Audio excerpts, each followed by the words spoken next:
موضوع يعني لو اتكلم به ألف مرة انا ما امل منه، يعني أنا سبق وحددته وتكلمت به. موضوع اليوتيوبرية واليوتيوب ومنصات التواصل، بعض الاساءات اللي تصير. اليوم بدي اتكلم على موضوع الاعلام والاعلاميين. احنا بعد 2004 بالضبط 2004 بعدها انفتحت عندنا افاق اعلاميه كثيره، فدخلنا في مجال الاعلام. من دخلنا الاعلام ما دخلنا اعتباطا، دخلنا على ضوء احنا مكملين دراسه بكالوريوس، دخلنا دورات سنه بشهرين بثلاثه، الى ان وصلنا. أنا بالنسبه لي وصلت الى الدكتوراه الفخريه عن مجموعه حلقات في حقوق الانسان، فعندي حتى دكتوراه فخريه. مشينا بهذا الدرب، وحقيقه كان اعلام صعب، كان دورنا صعب، كان دورنا مع المواطن، كان دورنا لكشف الحقائق، ودفع كثير الاعلام العراقي من ذاك الوقت بعد 2004 الى هذه اللحظه. ثمن غالي، وكان الناس اغلبيتهم ناس مهنيين. كان همهم الوطن والمواطن، كان اعلام رصين وما زال اعلام رصين.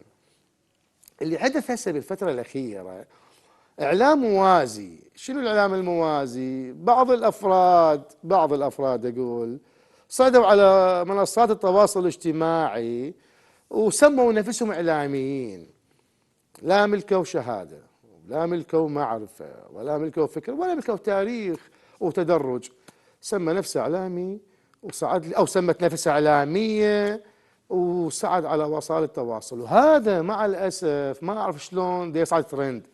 يا ترى نتيجه الاستهزاء من قبل الناس والضحك يعني والضحك عليهم، او نتيجه انه الناس مستاءة منهم فتعلق كثير. المهم بصوره عامه صعد ترند، يعني بدا يحسب نفسه مشهور.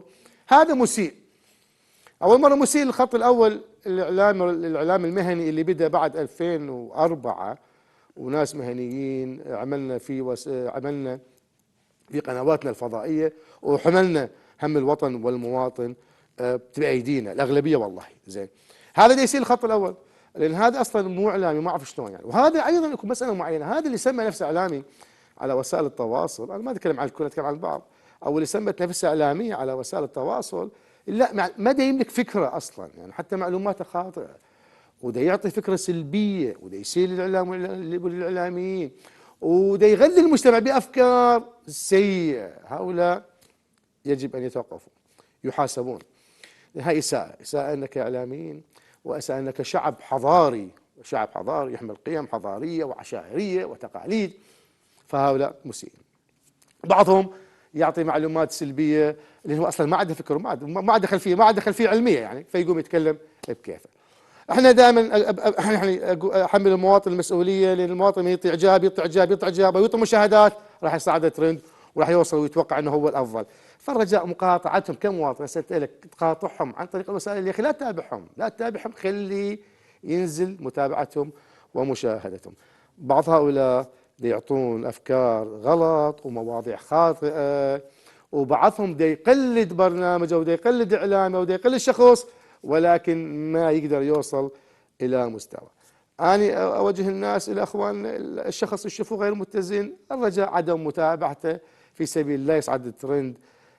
حقيقة براسكم، خلينا نتكلم بعامية، حتى إذا استهزأت به هو راح يصعد، فعوفه لا تتابعه. هذا لازم يكون دور المشاهد والمتابع الكريم.